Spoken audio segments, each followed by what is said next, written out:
Bonjour à toutes et à tous et bienvenue dans ce tout nouvel épisode de Simply French Podcast. Aujourd'hui, nous allons aborder une habitude très ancienne, incroyablement simple, mais qui a le pouvoir magique de transformer complètement votre vie intérieure. Nous allons parler de l'écriture d'un journal, ce que l'on appelle souvent aujourd'hui le journaling. Quand on prononce le mot journal intime, beaucoup de personnes sourient. Elles imaginent immédiatement un petit cahier rose avec un petit cadenas caché sous le lit d'une jeune adolescente qui écrit ses secrets amoureux. C'est une image très populaire dans les films, mais la réalité du journaling pour les adultes est totalement différente. Les plus grands empereurs romains comme Marc Aurèle, les plus grands inventeurs comme Léonard de Vinci et les plus grands écrivains du monde avaient tous un point commun. Ils écrivaient tous les jours dans un carnet. Ce n'était pas pour raconter des histoires enfantines, c'était pour comprendre leur propre esprit. Dans notre monde moderne, nous vivons constamment tournés vers l'extérieur. Dès le matin, nous regardons des écrans, nous écoutons les problèmes de nos collègues, nous lisons les nouvelles du monde, nous regardons la vie des autres sur les réseaux sociaux, nous absorbons des milliers d'informations par jour.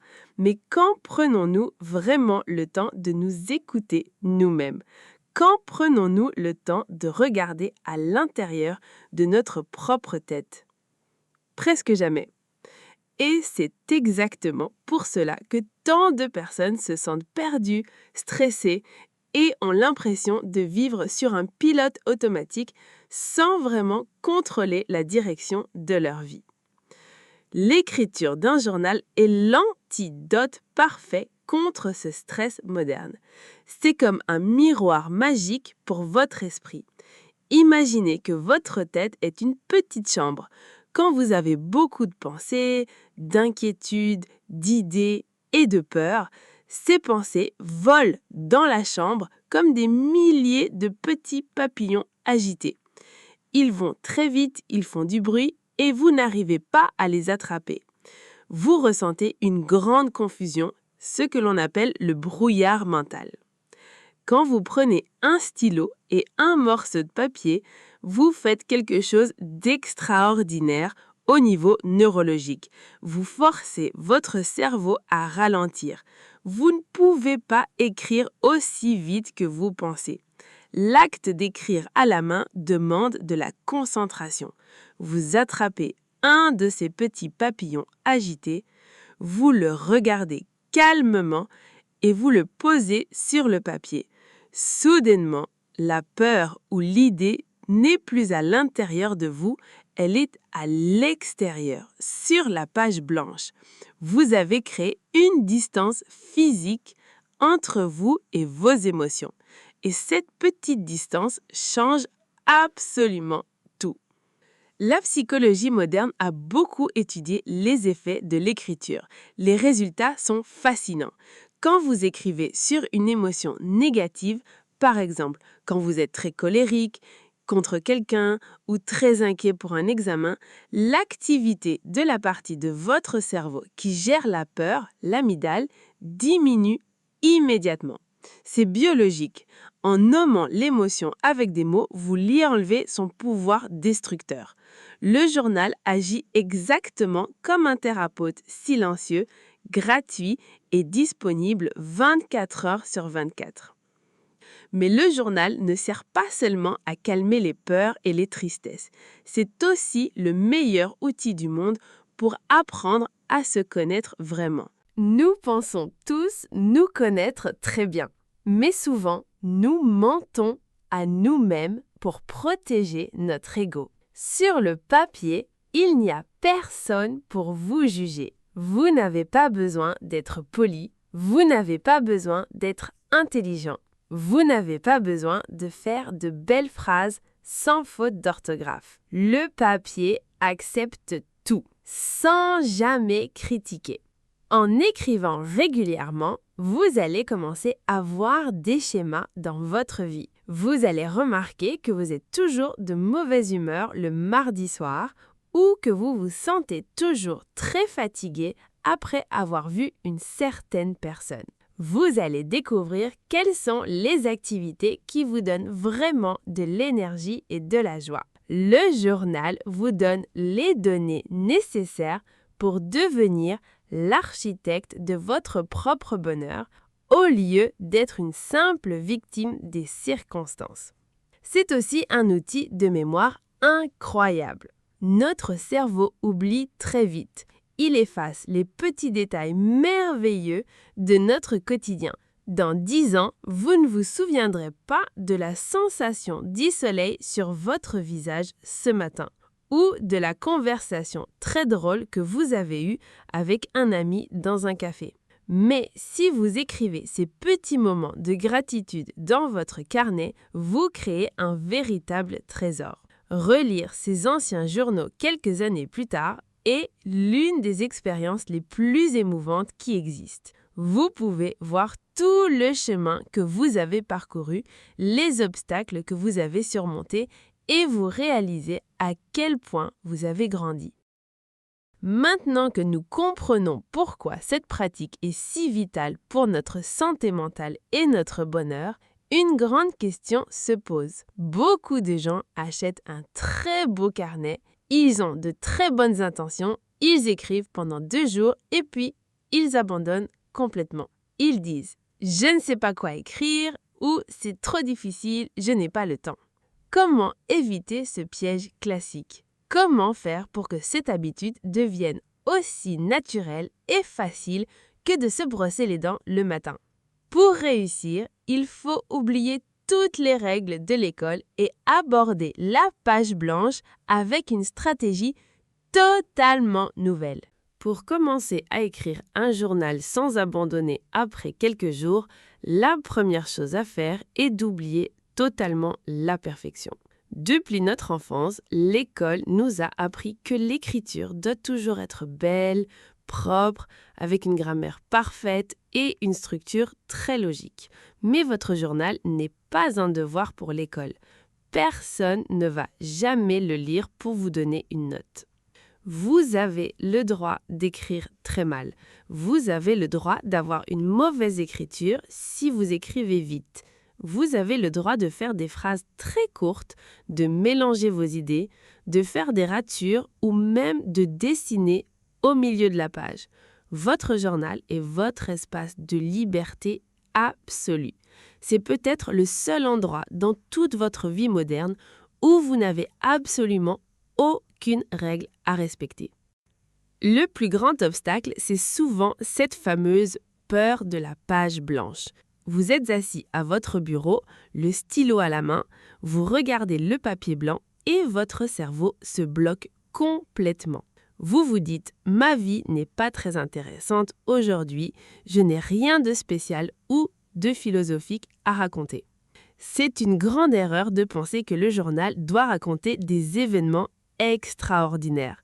Les jours normaux, les jours ennuyeux sont souvent les plus importants pour comprendre votre fonctionnement intérieur. Si vous ne savez pas quoi écrire, écrivez exactement cela.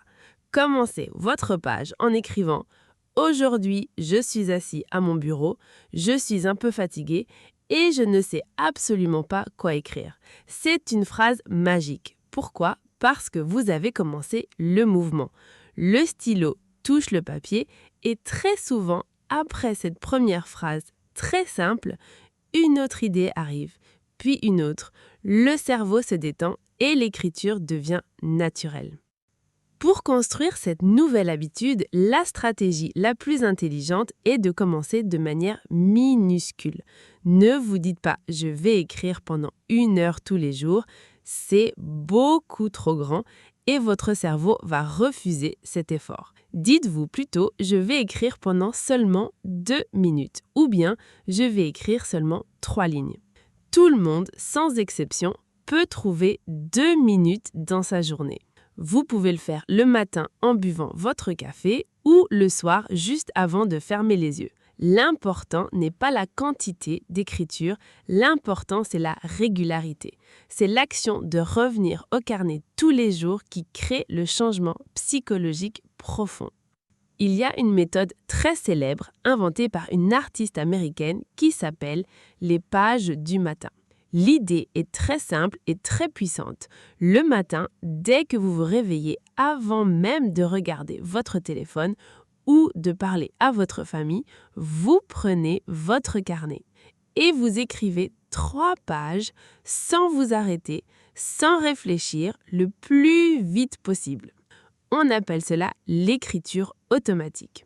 Le but de cet exercice n'est pas de faire de la belle littérature. Le but, c'est de vider complètement les poubelles de votre cerveau. Vous écrivez toutes vos angoisses de la nuit, vos petites peurs pour la journée qui commence, vos frustrations absurdes.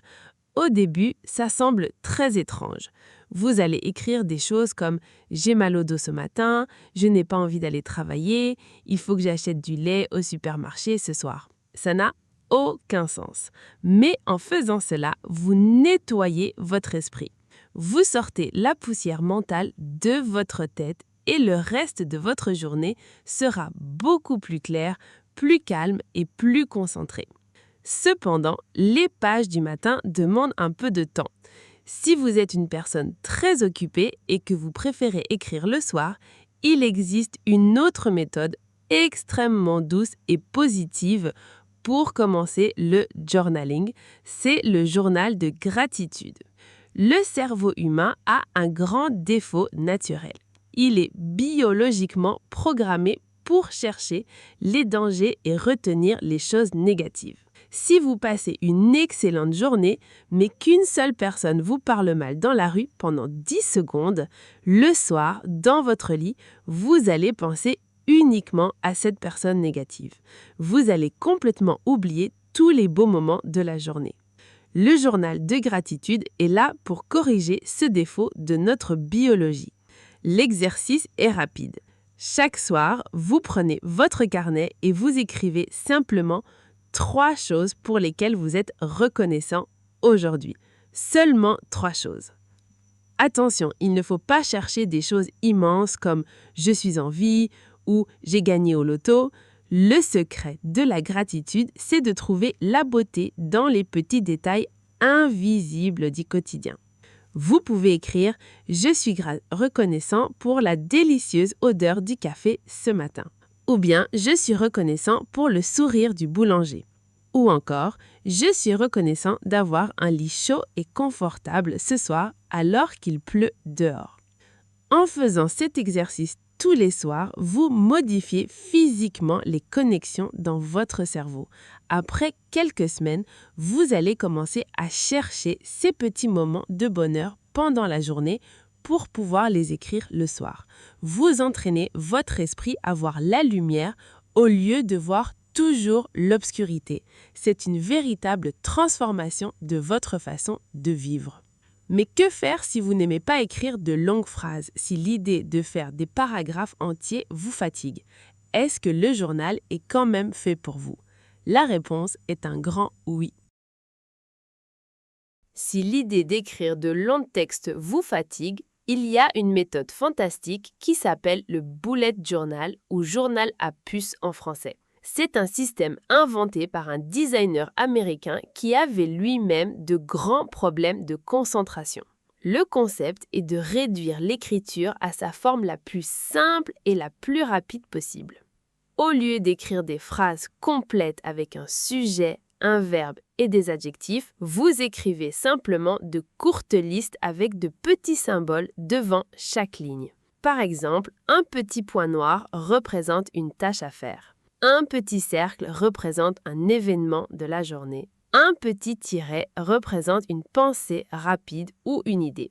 C'est un mélange parfait entre un agenda pour organiser votre vie pratique et un journal intime pour organiser votre esprit. Le bullet journal est très visuel. Il vous permet de comprendre en un seul coup d'œil ce qui se passe dans votre tête et dans votre semaine. Si vous aimez les choses très structurées, très rapide et très efficace, c'est la méthode idéale. Vous pouvez vider votre esprit en moins de 5 minutes par jour, simplement en faisant de petites listes.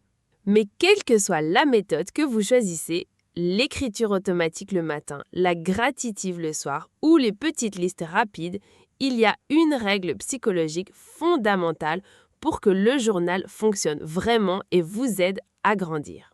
Cette règle, c'est l'honnêteté radicale. Beaucoup de gens, sans s'en rendre compte, jouent un rôle quand ils écrivent. Ils écrivent la version d'eux-mêmes qu'ils aimeraient être au lieu d'écrire la version qu'ils sont réellement. Ils écrivent pour un lecteur imaginaire qui pourrait juger leur comportement. Ils cachent leurs petites jalousies, leurs petites erreurs, leurs sentiments de culpabilité.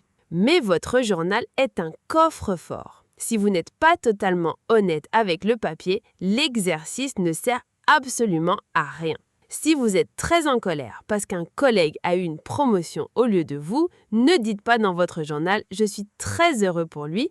Écrivez la vérité brutale. Écrivez « Je suis jaloux, je suis frustré et je trouve que c'est injuste ». C'est seulement en acceptant de regarder vos sentiments les moins nobles en face que vous pourrez les comprendre, les analyser et finalement les laisser partir. La vérité sur le papier est parfois difficile à écrire, mais c'est la seule chose qui permet de guérir. Le papier absorbe le poison de vos émotions négatives pour que vous n'ayez plus besoin de porter ce poison dans votre corps toute la journée. Une autre dimension très importante du journal que nous oublions souvent, c'est de l'utiliser pour préparer l'avenir et pas seulement pour analyser le passé. Le journal est un espace extraordinaire pour planifier la personne que vous voulez devenir. Comment faire cela? Concrètement, en utilisant une technique que l'on appelle l'écriture du futur ou la visualisation sur papier. L'exercice consiste à vous asseoir dans un endroit calme, à prendre votre carnet et à écrire une journée idéale de votre vie, mais en l'écrivant au temps présent, comme si c'était déjà la réalité. Par exemple, au lieu de dire « j'aimerais apprendre le français et trouver un travail à Paris dans 5 ans », vous écrivez « Aujourd'hui, nous sommes le 22 mai 2030. Je me réveille dans mon appartement à Paris, le soleil brille, je parle français couramment et je suis très heureux de commencer ma journée de travail dans cette nouvelle entreprise. » Pourquoi faire cela? Ce n'est pas de la magie. C'est de la neurologie très sérieuse. Quand vous écrivez une scène avec beaucoup de détails précis, votre cerveau fait beaucoup d'efforts pour l'imaginer. Et pour votre cerveau inconscient, il n'y a pas une grande différence entre une chose que vous imaginez très fortement et une chose qui est réelle. En écrivant votre futur en détail, vous donnez une direction très claire à votre esprit. Vous construisez une carte géographique pour votre subconscient. Dans les semaines et les mois qui suivent cet exercice d'écriture, sans même y penser, vous allez commencer à prendre de petites décisions dans la vraie vie qui vous rapprocheront de cet objectif. Parce que l'objectif ne sera plus un rêve vague dans les nuages, ce sera une histoire précise que votre cerveau connaît déjà. Le journal devient alors bien plus qu'un simple livre où vous rangez vos souvenirs.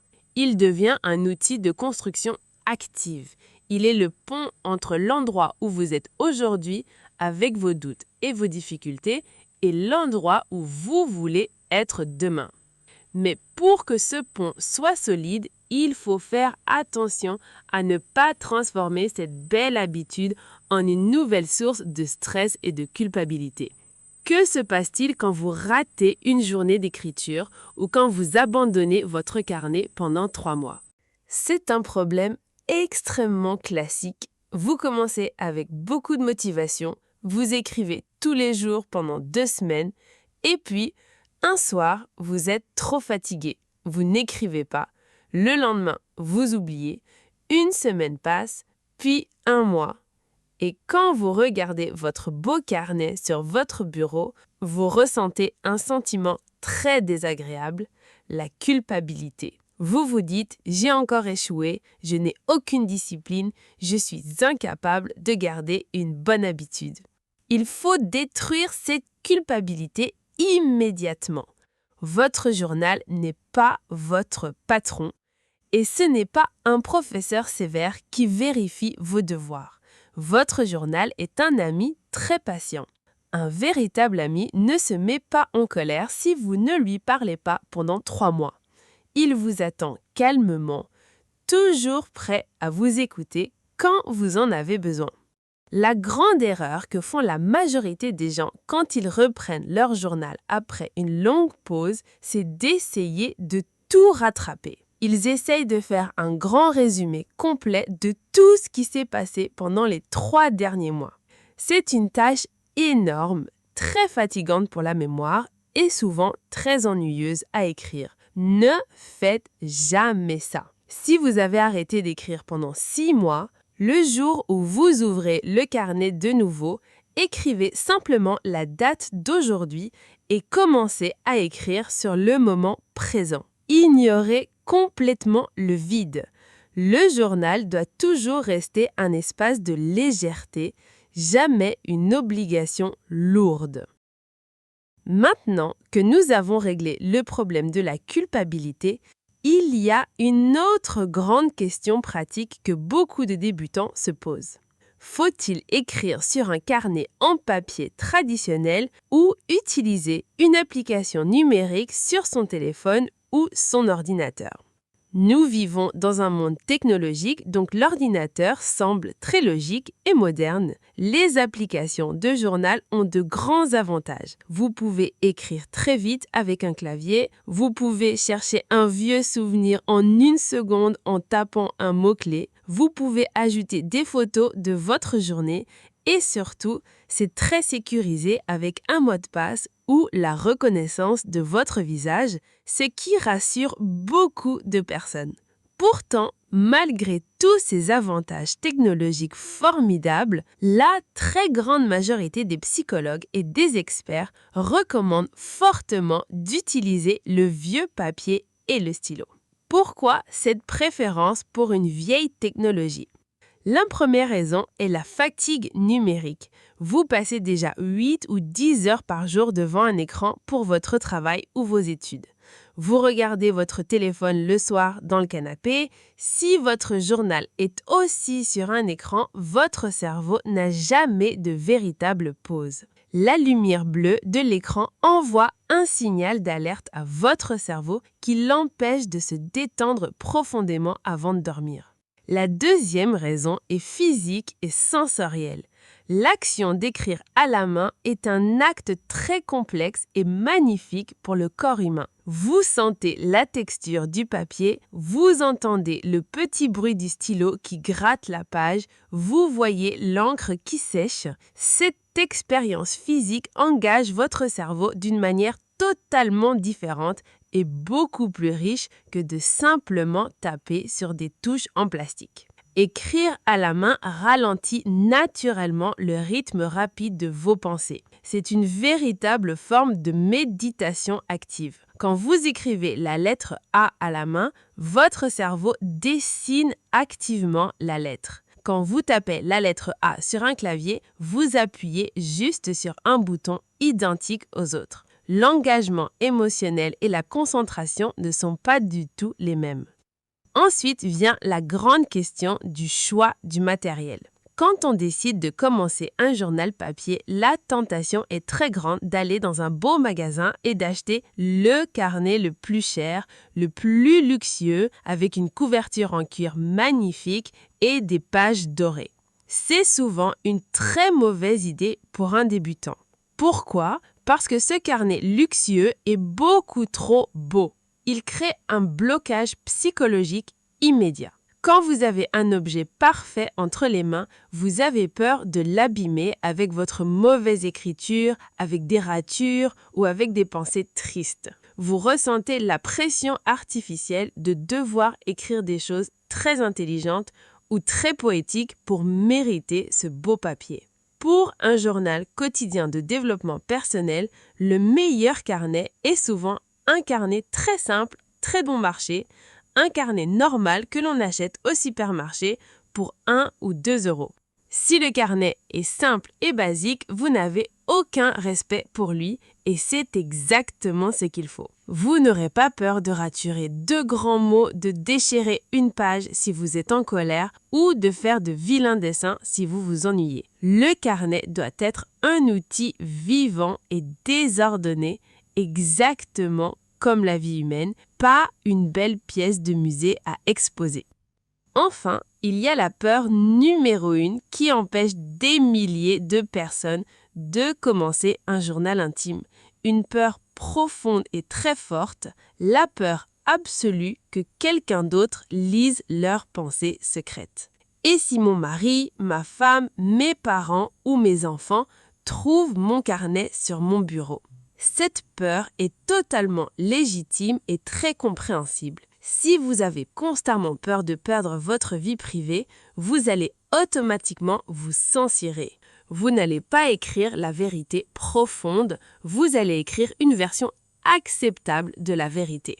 Mais comme nous l'avons dit, sans honnêteté radicale, le journal perd toute son utilité. Alors, comment résoudre ce grand problème de sécurité matérielle pour pouvoir enfin écrire en toute liberté mentale? La peur de voir ses pensées secrètes lues par une autre personne est pour beaucoup d'entre nous le plus grand obstacle. Comment être totalement honnête et écrire la vérité brutale si vous imaginez toujours le regard de votre mère, de votre mari ou de votre colocataire sur vos mots? Pour résoudre ce problème de sécurité et retrouver votre liberté mentale, il existe plusieurs stratégies très efficaces. La première solution est la plus classique, bien cacher votre carnet. Mais cette solution a un grand défaut. Elle crée une nouvelle forme de stress. Vous allez passer vos journées à vous demander si vous avez bien fermé le tiroir de votre bureau ou si quelqu'un a trouvé votre cachette secrète. Ce n'est pas idéal pour avoir l'esprit tranquille. La deuxième solution est beaucoup plus radicale, mais elle est incroyablement libératrice. C'est l'art de la destruction. Nous avons souvent l'idée fausse que tout ce que nous écrivons doit être conservé pour toujours. Nous pensons que notre carnet doit devenir un livre d'histoire pour nos futurs petits-enfants. Mais c'est faux. Le pouvoir thérapeutique du journal intime ne se trouve pas dans le papier lui-même, ni dans la lecture de ce papier plus tard. Le véritable pouvoir de guérison se trouve uniquement dans l'acte physique d'écrire, dans ce moment précis où la pensée sort de votre tête et passe par votre stylo. Si vous avez besoin d'écrire des choses très sombres, très personnelles ou des sentiments dont vous avez honte, prenez une feuille de papier volante. Écrivez tout. Videz toute la colère, la tristesse ou la jalousie que vous avez dans le cœur. Ne vous arrêtez pas avant que votre tête soit totalement vide. Et ensuite, prenez cette feuille de papier, déchirez-la en 1000 petits morceaux et jetez-les à la poubelle. Ou mieux encore, si vous avez une cheminée, brûlez le papier et regardez vos problèmes disparaître dans les flammes. C'est un exercice psychologique extrêmement puissant. Le secret est sorti, la pression intérieure a disparu, mais la preuve matérielle n'existe plus. Vous êtes en sécurité totale. La troisième solution est peut-être ma préférée et elle est particulièrement parfaite pour vous qui écoutez ce podcast aujourd'hui. C'est la technique du code secret. Si vous habitez dans un pays où tout le monde parle une certaine langue, par exemple l'espagnol ou l'arabe, pourquoi ne pas écrire votre journal intime en français? Utiliser une langue étrangère que votre famille ne comprend pas bien est la protection la plus intelligente du monde. Même si votre conjoint ouvre votre carnet par accident, il ne comprendra que quelques mots vagues. Vos secrets seront totalement protégés par la barrière de la langue. De plus, écrire votre journal dans la langue que vous êtes en train d'apprendre a un double avantage extraordinaire. Non seulement vous prenez soin de votre santé mentale, mais en plus, vous pratiquez votre vocabulaire tous les jours de manière très naturelle, sans même avoir l'impression d'étudier. Et si vous faites des fautes de grammaire, ce n'est pas grave puisque personne d'autre ne lira ce texte. Maintenant que vous avez un espace psychologique et matériel totalement sécurisé, je veux vous parler d'une autre technique très spécifique que vous pouvez utiliser dans votre journal. C'est la technique de la lettre non envoyée. Nous avons tous dans notre vie des relations compliquées. Parfois, nous sommes profondément blessés par les mots d'un parent, parfois nous sommes furieux contre un patron injuste ou parfois nous avons le cœur brisé par une personne qui nous a quittés. Nous avons des milliers de choses à lui dire. Nous voulons crier, nous voulons demander des explications, nous voulons lui dire à quel point nous avons mal. Mais dans la vraie vie, aller voir cette personne et lui crier dessus est presque jamais une bonne idée. Cela crée souvent une dispute terrible et les choses empirent. C'est ici que votre journal devient votre meilleur ami. Prenez une page et écrivez une lettre directe à cette personne. Commencez par « cher » ou « cher » et écrivez absolument tout ce que vous voulez lui dire. N'utilisez pas de mots polis si vous êtes en colère. Laissez exploser toutes vos émotions sur la page. Dites à cette personne à quel point elle a été cruelle ou injuste. C'est un moment souvent très émotionnel. Il est possible que vous pleuriez en écrivant cette lettre et c'est une excellente chose. Les larmes nettoient l'esprit. Continuez à écrire jusqu'à ce que vous n'ayez plus rien à dire. Et à la fin, bien sûr, la règle d'or est de ne jamais, au grand jamais, envoyer cette lettre à la personne. Ce n'est pas le but. Le but n'est pas de communiquer avec elle, le but est de communiquer avec vous-même, de faire sortir le poison émotionnel qui vous bloquait l'estomac ou la poitrine. Une fois la lettre terminée, fermez le carnet. Vous allez vous sentir léger comme si vous aviez posé un sac à dos de 20 kilos par terre. Quand vous commencez à utiliser toutes ces méthodes, la gratitude, l'écriture automatique, la destruction du papier, les lettres non envoyées, vous allez remarquer un phénomène fascinant après quelques semaines de pratique régulière. Un vrai miracle silencieux va se produire dans votre esprit. C'est ce que j'appelle le détachement. Dans notre vie normale, quand nous sommes tristes ou en colère, nous devenons cette émotion. Nous disons « je suis triste » ou « je suis en colère ». L'émotion nous contrôle complètement. Nous réagissons très vite, parfois de manière agressive. Mais quand vous prenez l'habitude d'écrire vos pensées tous les jours, vous créez un nouvel espace dans votre cerveau. Vous devenez un observateur. Vous réalisez une vérité philosophique immense. Vous n'êtes pas vos pensées et vous n'êtes pas vos émotions. Vous êtes simplement le ciel bleu et vos pensées sont les nuages noirs qui passent dans ce ciel. Le nuage arrive, il cache le soleil pendant quelques minutes, mais il finit toujours par partir avec le vent. En observant vos propres pensées sur le papier jour après jour, vous apprenez à ne plus paniquer quand un gros nuage noir d'anxiété arrive dans votre tête. Vous le regardez calmement et vous vous dites « Ah, c'est intéressant, j'ai beaucoup d'anxiété aujourd'hui, je vais l'écrire dans mon carnet ». Vous ne combattez plus l'émotion, vous l'acceptez, vous l'étudiez et par conséquent, elle perd tout son pouvoir sur vous. C'est cette capacité à observer sa propre vie avec calme et distance qui définit la vraie sagesse. Cependant, ce processus de découverte intérieure n'est pas toujours un long fleuve tranquille. Parfois, en creusant dans votre esprit avec votre stylo, vous allez réveiller des souvenirs très anciens, des peurs cachées ou des vérités sur vous-même que vous ne vouliez pas voir. L'écriture peut parfois faire vous sentir moins bien qu'avant de commencer. Comment gérer ces moments d'ombre, ces jours où le journal semble faire plus de mal que de bien, sans se décourager et tout abandonner? Il est tout à fait normal de ressentir parfois un grand malaise face à son propre journal. C'est une étape que presque tous ceux qui écrivent régulièrement finissent par rencontrer.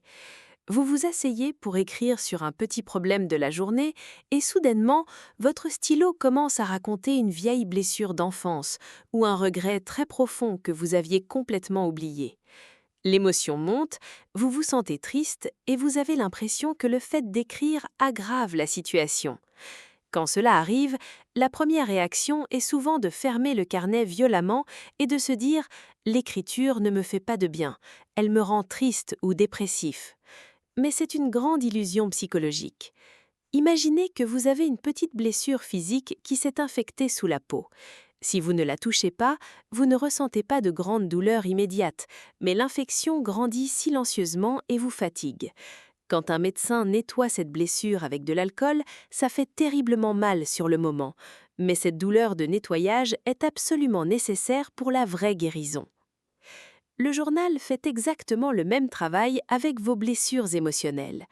La tristesse que vous ressentez en écrivant n'est pas créée par le journal. Elle était déjà là, cachée au fond de vous, et elle utilisait secrètement votre énergie vitale. L'écriture lui permet simplement de sortir à la lumière pour disparaître. Cependant, il ne faut jamais forcer ce processus si vous vous sentez trop fragile. Vous êtes le seul maître de votre exploration intérieure. Si un sujet devient trop douloureux ou trop lourd un certain jour, vous avez le droit absolu de vous arrêter immédiatement. Il y a une technique d'urgence pour ces moments-là. C'est la technique du zoom arrière. Quand une pensée vous fait trop souffrir, arrêtez d'écrire sur l'histoire dramatique ou sur la personne qui vous a blessé. Écrivez plutôt sur la sensation physique dans votre corps. Écrivez « En pensant à cette situation, je sens que mon cœur bat plus vite, j'ai froid aux mains et j'ai une grande tension dans les épaules. » Le fait de décrire votre corps de manière très clinique et très froide, comme un scientifique, aide votre cerveau à redescendre au niveau du moment présent. Cela calme presque immédiatement l'attaque de panique émotionnelle. Ensuite, refermez doucement le carnet, allez boire un grand verre d'eau ou allez marcher dehors pour respirer l'air frais. Le journal n'est pas une prison, c'est un outil. Si l'outil brûle les mains aujourd'hui, on le pose sur la table pour demain. Maintenant que nous savons comment gérer les émotions difficiles du passé, je voudrais vous montrer une autre face merveilleuse du journaling, une face beaucoup plus active et beaucoup plus pratique. Le journal n'est pas seulement l'endroit où l'on pleure ou l'on guérit, c'est le bureau d'études privé de votre vie.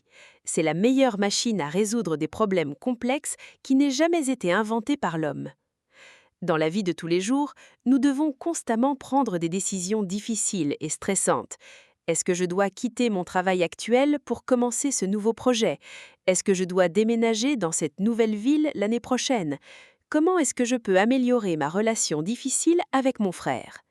Quand on essaie de résoudre ces grands problèmes uniquement dans sa tête, on tourne en rond.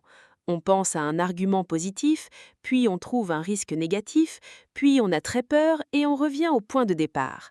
Le cerveau boucle sur les mêmes 3 idées pendant des semaines, sans jamais avancer vers une solution. On appelle cela la paralysie de l'analyse. Le papier casse complètement cette paralysie. Quand vous avez une grande décision à prendre, la technique classique des listes des pour et des contre est bonne, mais le journal permet d'aller beaucoup plus loin pour trouver la vraie réponse. Au lieu de faire de simples listes, vous pouvez utiliser la méthode du dialogue intérieur. C'est un exercice incroyablement puissant. Vous divisez la page de votre carnet en 2 grandes colonnes. Dans la première colonne, vous écrivez avec la voix de votre peur. Laissez votre peur parler très librement. Si je change de travail, je vais peut-être échouer, je n'aurai plus d'argent pour payer le loyer et mes collègues vont beaucoup me manquer. Puis, dans la deuxième colonne, vous répondez à votre peur avec la voix de votre sagesse ou de votre courage. Vous lisez la phrase de la peur et vous écrivez une réponse logique, douce et rassurante. C'est vrai que le changement fait très peur, mais j'ai de l'économie pour vivre pendant 6 mois en sécurité et je suis totalement capable d'apprendre de nouvelles choses.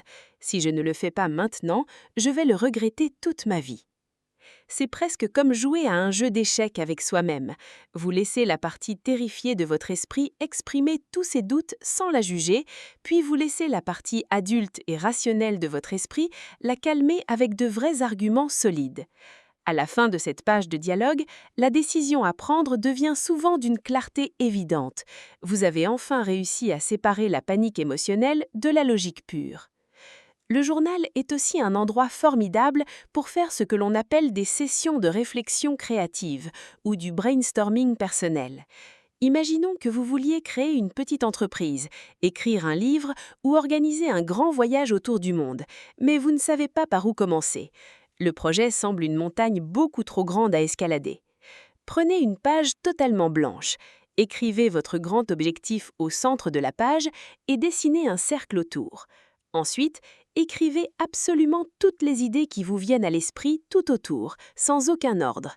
Même les idées qui semblent stupides, trop chères ou totalement impossibles.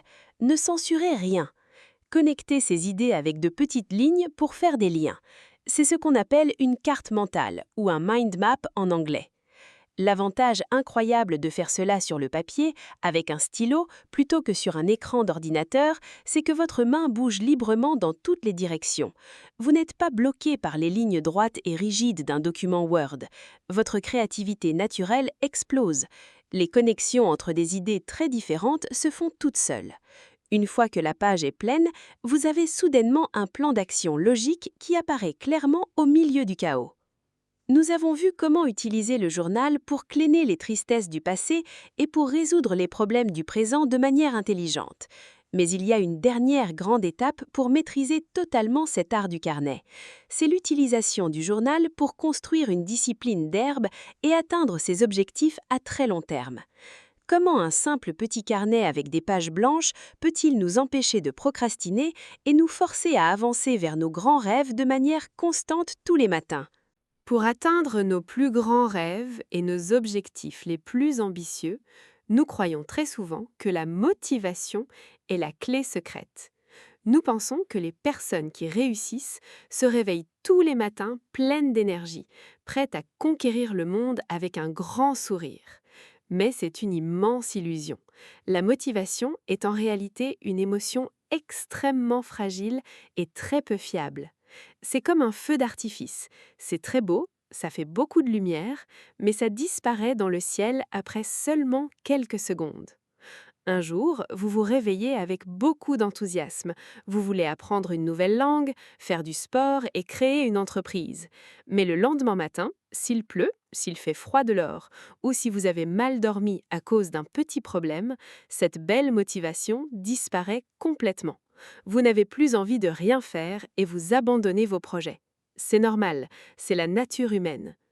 Pour réussir sur le long terme, il faut donc remplacer cette motivation instable par quelque chose de beaucoup plus solide, de beaucoup plus lourd et profond, la discipline. Et votre journal intime est, sans aucun doute, le meilleur outil au monde pour construire cette discipline pas à pas, sans jamais vous épuiser. Comment fait-on cela concrètement sur la page blanche? La première méthode, qui est très visuelle et incroyablement efficace, s'appelle le suivi des habitudes. Prenez simplement une page à la fin de votre carnet. Prenez une règle et dessinez un petit tableau. Horizontalement, vous écrivez les jours du mois, de 1 à 30. Verticalement, vous écrivez les nouvelles petites habitudes que vous voulez intégrer dans votre vie. Attention, le grand piège ici est l'enthousiasme excessif. Ne choisissez pas 20 habitudes différentes. C'est impossible à maintenir pour le cerveau humain. Choisissez seulement 3 petites choses très précises que vous voulez faire absolument tous les jours.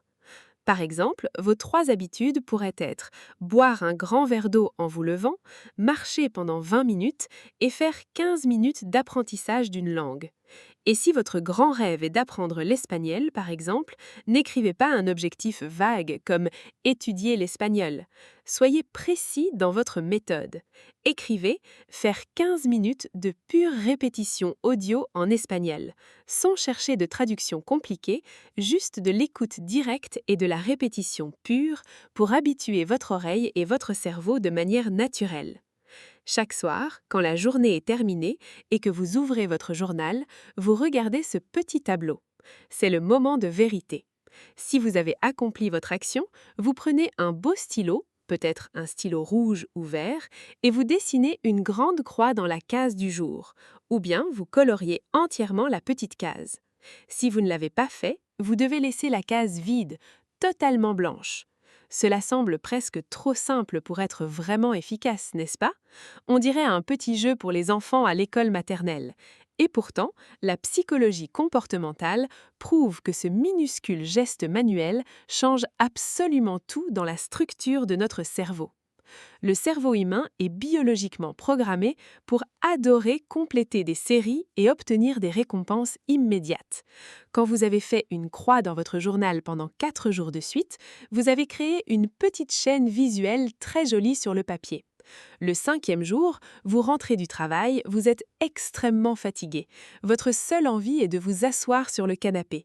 Votre motivation est à zéro. Mais soudain, vous pensez à votre carnet. Vous réalisez que si vous ne faites pas vos 15 minutes de répétition en espagnol, la case de votre journal restera vide. La belle chaîne sera cassée. Le trou blanc sur la page va vous regarder. Pour éviter cette petite douleur psychologique de briser la chaîne, vous allez trouver l'énergie de faire votre tâche, même sans aucune motivation, simplement parce que vous voulez le plaisir de dessiner la petite croix le soir. Le journal transforme la difficulté de l'effort et de la discipline en un petit jeu quotidien extrêmement gratifiant. La satisfaction immédiate de cocher la case remplace la motivation qui vous manquait. Mais le pouvoir du carnet va encore plus loin. Il vous aide aussi à détruire le pire ennemi de tous vos grands projets, la terrible procrastination. La procrastination, c'est l'art dramatique de toujours remettre à demain ce que l'on doit impérativement faire aujourd'hui.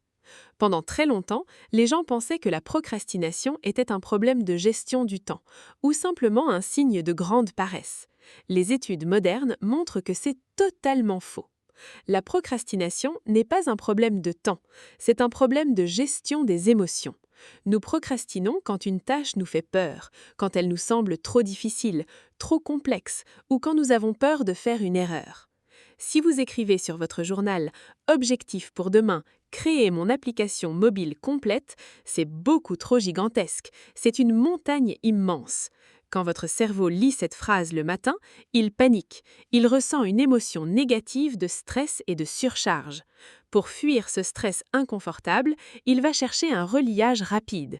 Il va vous dire de regarder une vidéo amusante sur Internet, de nettoyer la cuisine ou d'aller vérifier vos emails pour la 10e fois de la matinée.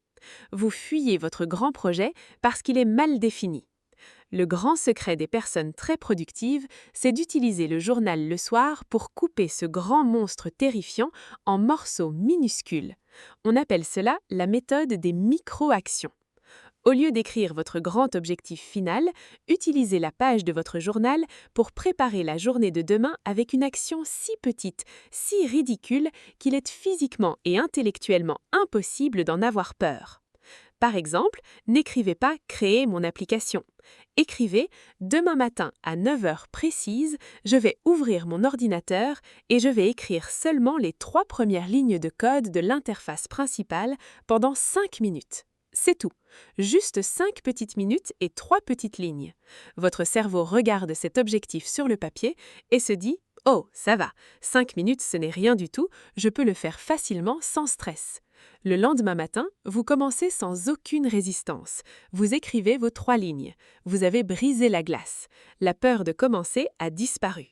Et très souvent, une fois que l'énergie de l'action est lancée, vous n'allez pas vous arrêter après 5 minutes. Vous allez continuer pendant 2 heures et faire un travail magnifique.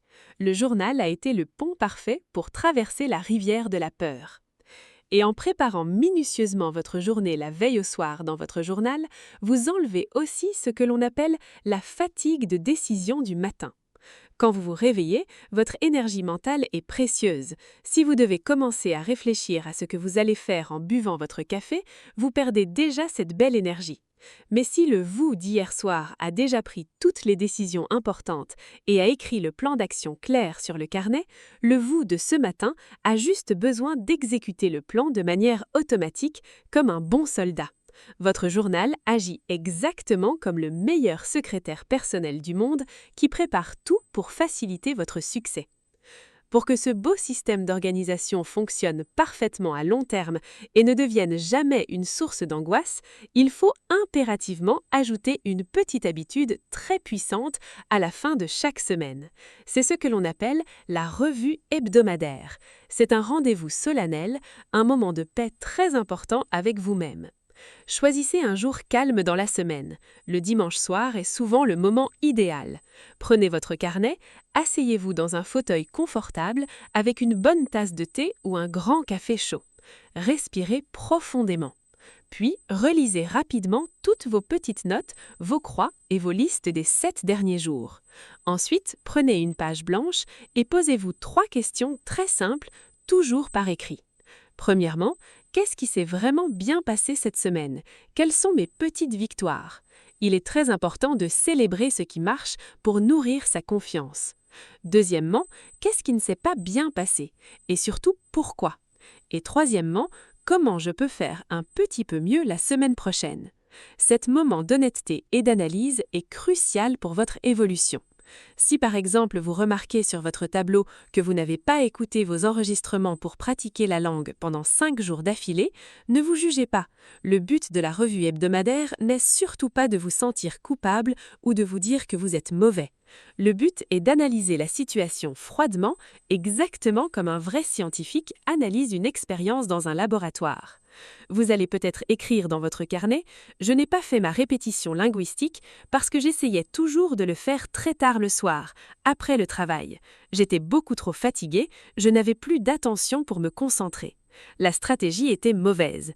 La semaine prochaine, je vais changer de méthode. Je vais écouter mes audios le matin pendant le trajet de bus pour aller au travail. » Vous voyez la puissance extraordinaire de cette approche? Vous ne vous attaquez jamais personnellement. Vous observez simplement les faits extérieurs et vous ajustez intelligemment votre stratégie pour l'avenir. Grâce au journal, l'échec n'est plus une tragédie honteuse, il perd tout son aspect dramatique. L'échec devient simplement une donnée très intéressante, écrite sur une page de papier, une information très utile qui vous permet de corriger la direction de votre navire. C'est l'essence absolue du véritable développement personnel, apprendre continuellement de ses propres actions. En utilisant votre journal de cette manière si régulière et si attentive, vous allez développer une qualité inestimable qui changera tous les domaines de votre existence, une immense confiance en vous. On croit souvent, à tort, que la confiance en soi est une qualité magique ou génétique avec laquelle certaines personnes ont la chance de naître. C'est faux. La véritable confiance en soi, c'est tout simplement la réputation que vous avez construite avec vous-même. Pensez-y un instant. Pour réveiller cette intuition et cette grande créativité qui dorment en vous, il faut d'abord comprendre comment notre cerveau fonctionne, de manière très simplifiée. Nous avons tous à l'intérieur de notre tête 2 personnages très différents. Le premier personnage est le manager. C'est votre cerveau logique, rationnel et analytique. C'est lui qui paie les factures, qui calcule le temps, qui organise votre journée, qui corrige vos fautes de grammaire et qui vous aide à traverser la rue sans danger. C'est un personnage extrêmement utile pour survivre dans la société moderne. Mais il y a un deuxième personnage, c'est l'artiste ou l'enfant intérieur. Ce personnage ne comprend pas le temps, il s'en moque. Il aime jouer, il aime imaginer des choses impossibles, il est très sensible aux couleurs, aux émotions et aux sensations. C'est de ce personnage que viennent vos meilleures idées, votre intuition et votre véritable joie de vivre. Le grand problème de notre éducation et de notre vie professionnelle, c'est que le manager est devenu le chef absolu. Il parle très fort du matin au soir. L'artiste, lui, est devenu très timide. Il est enfermé dans une petite pièce silencieuse et on l'écoute presque jamais. Votre journal est l'endroit parfait pour dire au manager « S'il te plaît, prends une petite pause de 10 minutes, va boire un café et laisse l'artiste parler un peu. » Pour faire cela, vous devez pratiquer ce que l'on appelle l'écriture sans but ou l'écriture libre. Dans notre journée, tout ce que nous faisons a un but précis. Si vous écrivez un email, c'est pour obtenir une réponse. Si vous écrivez du code informatique, c'est pour créer un programme. Vous attendez toujours un résultat parfait. Dans votre journal créatif, il n'y a absolument aucun but. Prenez votre stylo et commencez à écrire la première chose qui vous passe par la tête, même si c'est totalement absurde. Écrivez sur la couleur du ciel, écrivez sur un rêve bizarre que vous avez fait la nuit dernière, écrivez une petite histoire inventée sur la personne qui marche dans la rue en bas de votre fenêtre. Ne corrigez jamais vos phrases. Si vous faites une faute, laissez la faute. Si la phrase n'est pas logique, c'est parfait.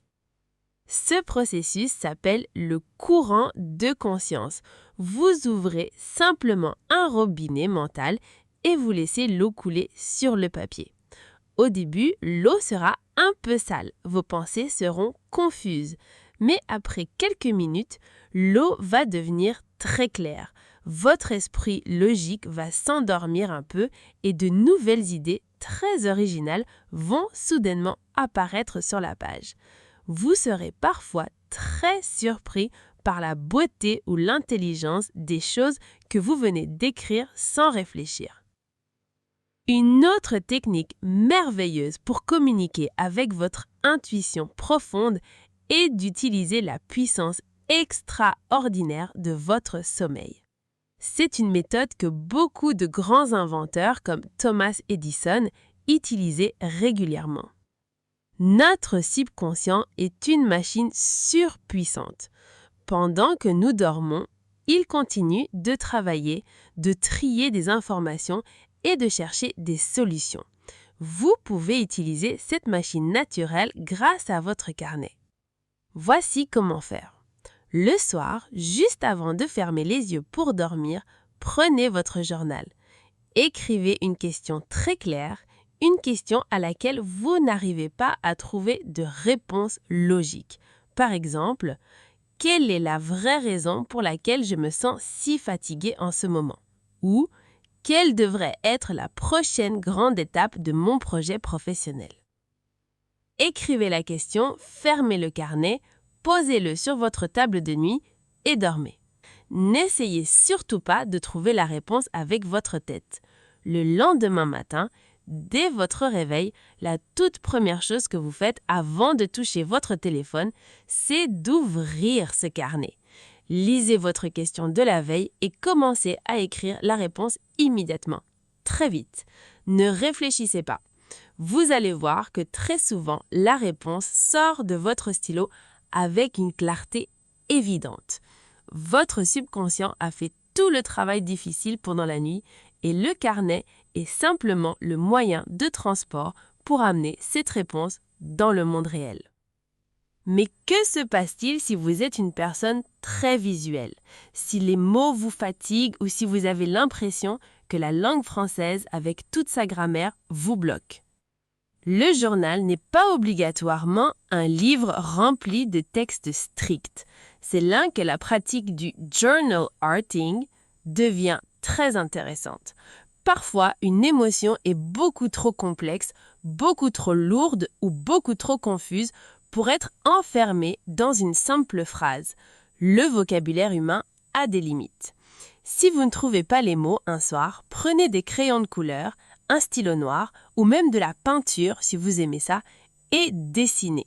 Vous n'avez absolument pas besoin d'être un bon dessinateur. Vous pouvez dessiner de simples formes géométriques, des cercles qui se croisent, des lignes très rapides ou simplement colorier toute la page en rouge si vous êtes en colère. L'action physique de faire glisser la couleur sur le papier, de voir l'encre remplir l'espace blanc est profondément thérapeutique. C'est une manière différente de faire sortir l'énergie de votre corps. Beaucoup de personnes combinent les deux. Elles font un dessin abstrait au milieu de la page et ensuite elles écrivent quelques mots ou des petites phrases tout autour du dessin. Le carnet devient alors un espace très personnel, très artistique, un vrai reflet de votre âme, bien plus riche qu'une simple page de texte noir sur fond blanc. Quand vous pratiquez ces exercices créatifs, que ce soit l'écriture libre, les questions du soir ou le dessin, vous cherchez à atteindre un état mental très particulier que les psychologues appellent le flow ou l'état de fluidité. Le flow, c'est ce moment magique où vous êtes tellement concentré et tellement rédorvé dans votre action que vous perdez totalement la notion du temps. Vous commencez à écrire dans votre journal en pensant que vous allez le faire pendant 5 minutes et soudainement, vous regardez votre montre et 45 minutes sont passées. Vous n'avez pas eu faim, vous n'avez pas pensé à vos problèmes, vous étiez simplement là, totalement présent avec votre papier. Atteindre cet état de flow régulièrement, ne serait-ce que quelques minutes par jour, est l'un des plus grands secrets du bonheur humain. Cela repose le cerveau beaucoup plus profondément qu'une sieste. Cela réduit l'anxiété chronique car pendant que vous êtes dans le flow, la partie de votre cerveau responsable des inquiétudes pour le futur est complètement désactivée. Nous avons beaucoup parlé de psychologie, d'organisation, de discipline et maintenant de créativité. Le journal semble être un outil miracle pour notre santé mentale. Mais l'impact de ce petit carnet de papier ne s'arrête pas à l'esprit. Les médecins et les chercheurs ont fait une découverte absolument fascinante. Au cours des 20 dernières années, ils ont découvert que l'acte d'écrire régulièrement ses émotions ne change pas seulement nos pensées, mais modifie littéralement la biologie et le fonctionnement physique de notre corps. Comment quelques gouttes d'encre sur une page peuvent-elles agir comme un véritable médicament pour notre santé physique? C'est ce que la science de l'écriture expressive nous révélera. La découverte du lien incroyable entre l'écriture sur un bout de papier et notre santé physique est l'une des histoires les plus fascinantes de la science moderne. Pendant très longtemps, les médecins pensaient que le corps et l'esprit étaient deux choses totalement séparées. Si vous aviez mal à la tête ou si vous étiez malade, on vous donnait un médicament chimique. On ne pensait pas qu'un simple stylo pouvait agir comme une véritable pilule. Tout a changé dans les années 1980 grâce à un chercheur américain très célèbre qui s'appelle James Pennebaker. Ce scientifique a fait une expérience révolutionnaire qui a choqué le monde médical. Pennebaker a pris 2 groupes d'étudiants. Il a demandé au premier groupe d'écrire pendant 15 minutes par jour pendant 4 jours consécutifs sur un sujet totalement banal. La description de leurs chaussures ou de leur chambre. Ensuite, il a demandé au deuxième groupe d'écrire pendant le même temps sur l'événement le plus traumatisant, le plus triste ou le plus secret de toute leur vie. Il leur a demandé de mettre toutes leurs émotions les plus profondes sur la page. Pendant l'expérience, les étudiants du deuxième groupe ont beaucoup pleuré. C'était un exercice très difficile pour eux. Si on s'arrête là, on pourrait penser que l'écriture les a rendus malades. Mais le docteur Pennebaker a suivi la santé de tous ses étudiants pendant les 6 mois suivants. Les résultats ont été spectaculaires. Les étudiants qui avaient écrit sur leur traumatisme profond sont allés beaucoup moins souvent chez le médecin que les autres. Leurs tests sanguins ont montré que leur système immunitaire, c'est-à-dire l'armée naturelle du corps qui combat les virus et les maladies, était devenu beaucoup plus fort. Ils dormaient mieux, ils avaient une tension artérielle plus basse et ils se sentaient physiquement plus énergiques. Mais comment est-ce possible? Comment des mots écrits sur un carnet peuvent-ils modifier la chimie de notre sang? L'explication biologique est en fait très logique. Quand vous vivez une situation très difficile ou quand vous gardez un grand secret, votre corps ressent cela comme un danger permanent. C'est un grand stress psychologique. Pour faire face à ce danger, votre cerveau produit une grande quantité d'une hormone qui s'appelle le cortisol. On l'appelle souvent l'hormone du stress. À petite dose, si vous devez courir pour fuir un danger immédiat, le cortisol est très utile. Mais si vous gardez vos émotions négatives bloquées à l'intérieur de vous pendant des semaines, des mois ou des années, votre corps produit du cortisol tous les jours. C'est comme le moteur d'une voiture que vous laissez tourner au maximum de sa vitesse jour et nuit sans jamais l'arrêter. Finalement, le moteur s'épuise et casse. Le cortisol en grande quantité détruit littéralement votre système immunitaire. Il provoque des inflammations dans tout le corps. Le fait de garder des choses difficiles sous silence est un travail physique très épuisant pour le cerveau. Mais quand vous prenez votre stylo et que vous décrivez cette expérience douloureuse dans votre journal, vous faites quelque chose de magique. Vous organisez le chaos. Quand un traumatisme ou un grand stress est seulement dans votre tête, c'est comme une série d'images effrayantes, de bruits et de sensations désordonnées. Le cerveau n'arrive pas à comprendre cette histoire, alors il la rejoue en boucle encore et encore, ce qui maintient le stress. Mais pour écrire une phrase sur le papier, vous êtes obligé de donner un sens à ces images. Vous devez mettre un sujet, un verbe, expliquer la cause et la conséquence. Vous transformez une émotion sauvage et terrifiante en une histoire claire avec un début, un milieu et une fin. Une fois que l'histoire est structurée sur le papier, le cerveau pousse un grand soupir de relâchement. Il se dit « Ah, d'accord, j'ai enfin compris ce qu'il s'est passé, l'événement est terminé, il est rangé dans une boîte, je n'ai plus besoin de faire sonner l'alarme de danger. » Immédiatement, le niveau de cortisol chute dans votre sang. Votre rythme cardiaque ralentit, l'inflammation diminue et votre système immunitaire peut enfin utiliser son énergie pour réparer votre corps au lieu de combattre une panique invisible. Les expériences scientifiques sur l'écriture expressive ont continué partout dans le monde. Des médecins ont demandé à des patients souffrant d'asthme sévère ou de maladies très douloureuses comme l'arthrite d'écrire dans un journal. Le résultat ? Après quelques semaines, la capacité respiratoire des patients asthmatiques s'est grandement améliorée et la douleur des patients souffrant d'arthrite a considérablement diminué. D'autres études ont même montré que les petites blessures physiques cicatrisent plus vite chez les personnes qui tiennent un journal régulièrement. Il y a aussi un impact physique direct et majeur sur un élément fondamental de notre santé dont nous avons déjà parlé. Notre sommeil. L'insomnie est l'une des grandes épidémies de notre société moderne. Pourquoi ne pouvons-nous pas dormir le soir ? Très souvent, ce n'est pas parce que nous n'avons pas sommeil, c'est parce que notre cerveau refuse de s'éteindre. Dès que nous fermons les yeux dans le silence de notre chambre, toutes les inquiétudes de la journée et toutes les choses que nous devons faire le lendemain reviennent nous attaquer. Le journal est le somnifère naturel le plus puissant qui existe. Si vous prenez 5 minutes chaque soir pour écrire toutes ces pensées agitées, vous faites ce que les informaticiens appellent « fermer les applications en arrière-plan ». Vous transférez littéralement les données de la mémoire courte de votre cerveau vers le papier de votre carnet.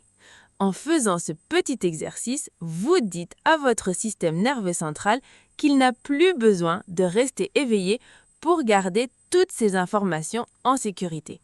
Le papier s'en occupe maintenant. Le corps peut alors s'enfoncer dans un sommeil beaucoup plus profond et beaucoup plus réparateur. Bien sûr, le carnet ne remplace pas un médecin professionnel et il ne guérit pas les maladies graves par magie. Mais il est aujourd'hui scientifiquement prouvé que l'écriture est un pilier central de la santé, exactement comme la bonne nourriture, l'eau pure et l'exercice physique. Quand vous vous asseyez à votre bureau pour écrire, vous ne faites pas seulement un petit exercice de développement personnel à la mode. Vous prenez activement soin de votre cœur, de vos cellules et de votre système nerveux. Vous donnez à votre corps le calme dont il a désespérément besoin pour fonctionner correctement. C'est un acte de médecine préventive extraordinaire qui ne coûte que le prix d'un stylo et d'un cahier en papier. Nous avons maintenant exploré presque toutes les dimensions fantastiques de cet outil vieux comme le monde. Nous avons vu son impact sur notre productivité, sur notre intelligence émotionnelle, sur notre créativité et maintenant sur notre santé physique.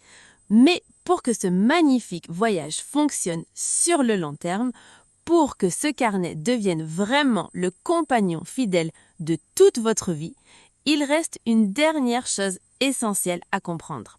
C'est la philosophie globale du journaling. Comment intégrer cette pratique pour toujours, non pas comme une tâche de plus à faire dans une journée déjà trop remplie, mais comme un véritable refuge de paix.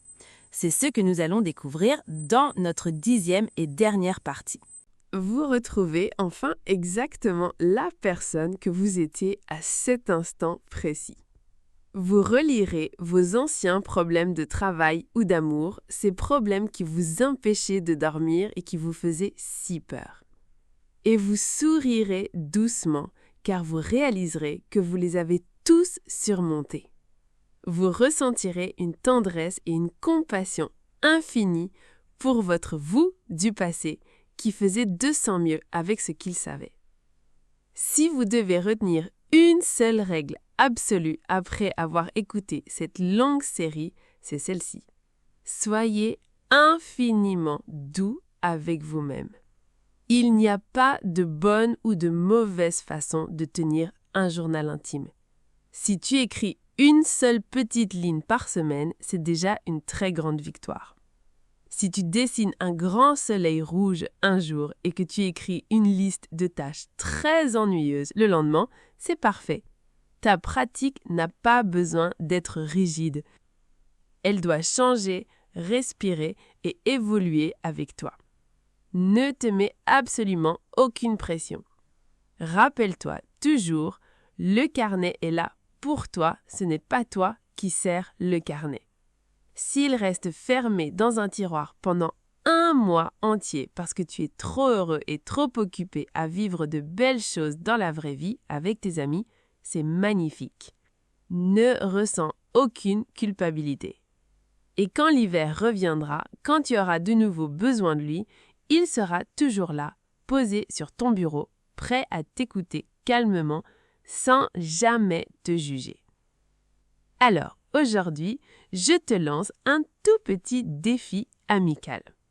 Ce soir, n'allez pas acheter un carnet cher ou luxueux, prenez simplement une feuille de papier, n'importe laquelle, et un simple stylo bleu ou noir.